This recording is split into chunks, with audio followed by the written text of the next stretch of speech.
Hi, I'm Monica VanDieren from Robert Morris University outside of Pittsburgh, Pennsylvania in the United States. And I'll be discussing how I used WeBWorK to transition a traditional on-ground course online.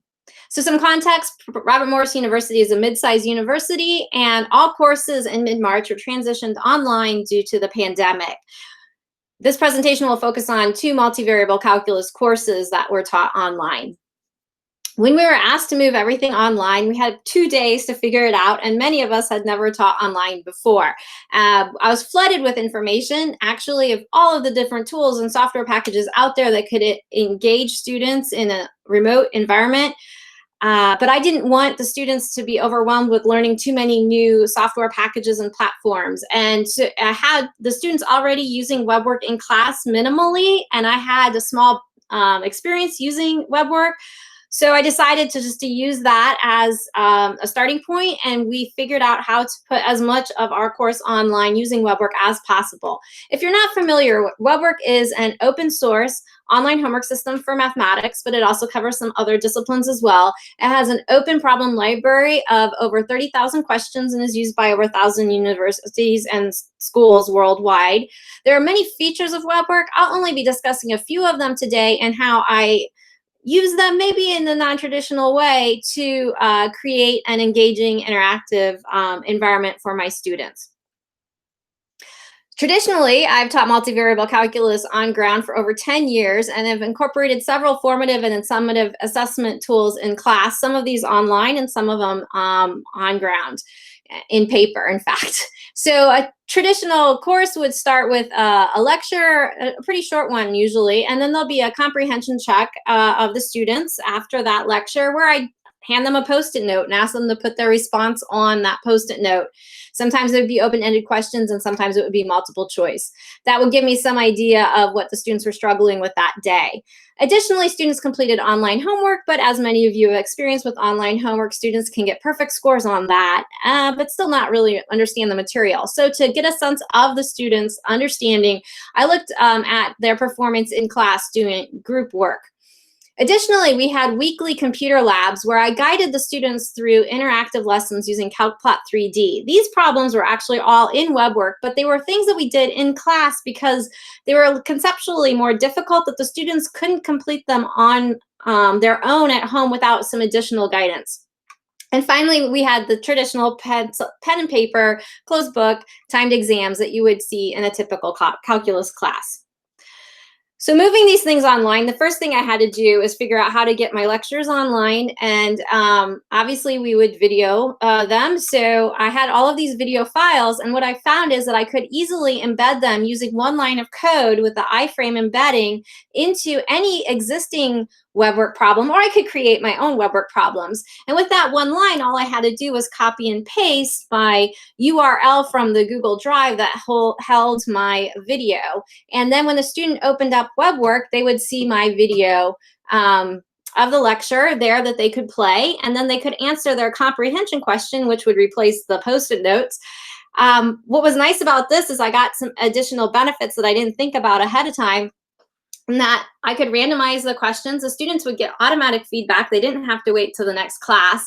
And I could also, by tweaking the answer checker in WeBWorK using the one of answer checker instead of the multiple choice answer checker, I could ask open-ended Likert, I'm sorry, not open-ended, closed-ended Likert survey questions that didn't have a right or a wrong answer. Students could strongly agree or strongly disagree and it wouldn't get counted wrong.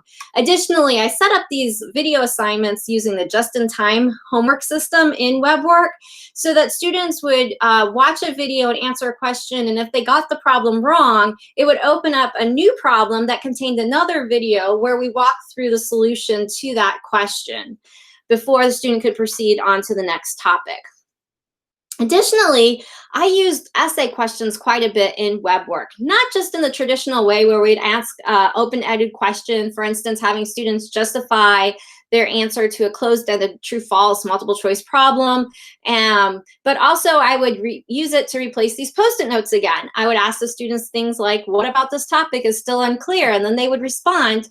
And in WeBWorK, there is a nice grading feature where you can get all of the student responses to one question appearing on the same screen, and you can grade that question student by student. And additionally, provide them feedback, quickly give them credit, or assign them multiple choice. Now, I found that some students weren't responding to email or even reading the email in this online environment, but they were checking their grades. So this gave me a way to communicate with the students, to let them know where they might be missing a particular topic, or even if they were missing an assignment they needed to go back, I would put that in the feedback box in the essays.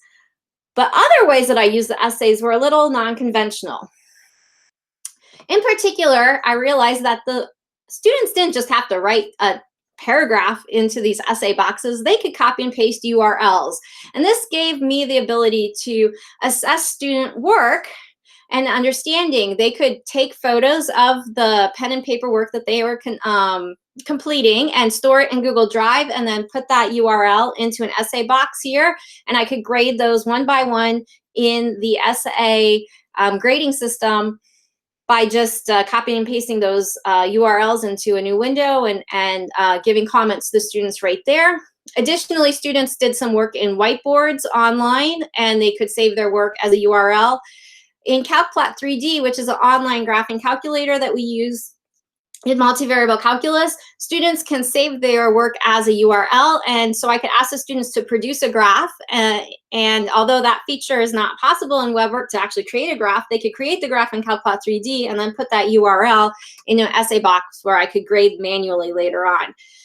Additionally, and this came out to be very useful for the final exam, I had students use Flipgrid, which allowed the students to create videos of their work. And so here's a screenshot of a student who has written out some work and is going step by step through this and explaining his thought process and his solution.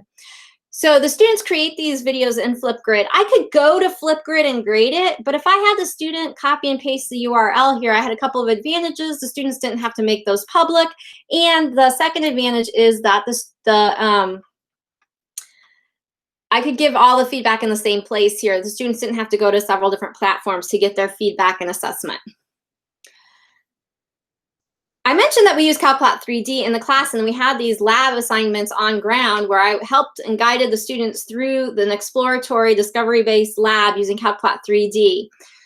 What I was able to do was use the iframe embedding feature in WeBWorK problems to embed not only videos that introduce the lab assignments to help the students out with them, but also links to dynamic figures where students could, right within WeBWorK, work with their CalcPlot 3D graph. And here's an example where a student could use a scroll bar here to manipulate the graph. And then they could answer questions that were set up using the scaffolded feature of WeBWorK. And the scaffolded feature allowed you to break a problem up into parts, and you can assign the students to view all of those parts at once, or you could have it set up where a student couldn't proceed to the next part until he's answered the previous. And the nice thing about this is it also works with essay prompts. Finally, I needed to come up with some solution to replace the pen and paper timed exams that I've been giving for years. And so I was able to do this in 3 different ways. The first was to provide students a randomized problem in WeBWorK, then ask them to create a Flipgrid video solving that problem to submit in a URL essay box in WeBWorK. The other type of questions were traditional exam questions in WeBWorK, where you use the gateway exam feature with some pooled problems, and the students could choose the time in which they would like to take that exam during a preset window. And finally, I added more essay questions to the exams in an open-ended format. And I have a link here to Francis Sue's 7 exam questions for a pandemic, which really inspired me to create new problems for the students that they couldn't Google.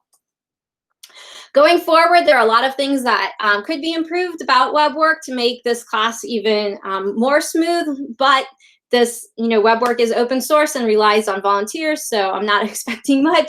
But one thing that I can contribute is to come up with a better interface so that the CalcPlot 3D problems can be algorithmically graded in WeBWorK. So if a student is in CalcPlot 3D and produces a graph, they could somehow take that graph and have it checked within WeBWorK. So if you have any questions about this, feel free to contact me by email. Thank you very much for your time.